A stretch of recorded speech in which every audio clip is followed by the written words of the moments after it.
Hello, and welcome to the street. This is a foundation tutorial in business engineering.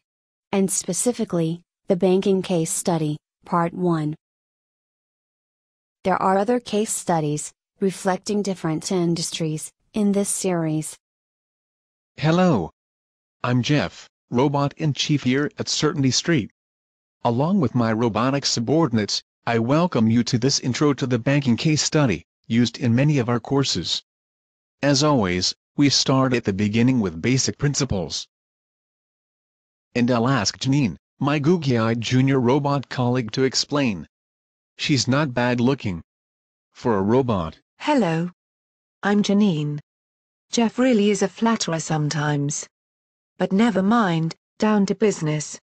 First of all, let me set the scene. You are an aspiring business analyst, or BA, recently hired by Cash & Cow, the boutique international bankers based in London and New York. The bank wants to replace its widget trading system. You don't really have the experience for this job, but you've been thrown in at the deep end. And that's not unusual. In this instance, you are attached to the widget trading desk for the duration of the job, and will report to Joe Numbers, head of widget trading. So, let me introduce you to Cash & Cow, and explain how they run their projects. But first, I must warn you, there are some prickly characters involved in this job. You may find you have your hands full at times. But hey, that's life on the street.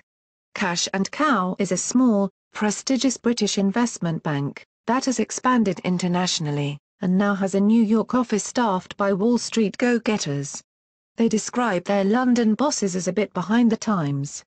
And things don't always run too smoothly. Widget trading is a profitable market, and the New York office wants to treble the amount of business the bank does. But the widget trading systems are old and overloaded, and without a new one, they won't achieve this. Joe Numbers, your boss, is seen by the New York traders as something of a dinosaur. But he's in the driving seat, so this could be a bumpy ride. You report to me, so that those guys in New York can't hijack the project, for their own purposes. Joe obviously sees you as a means of getting his own way. Not ideal, perhaps, but quite realistic. The politics of the job are shaping up to be interesting, and we haven't got started yet. A change project is any project that changes the way the bank operates, and all change projects are managed by the bank's business engineering division. This division is run by Brian E. Goh, in their Hong Kong office.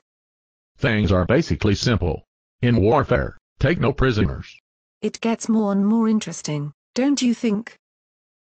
The project, not surprisingly, is called the Widget Trading Project. The project manager is Barbara Tiara, who has a reputation as a drama queen. I think I look more like a movie star, don't you?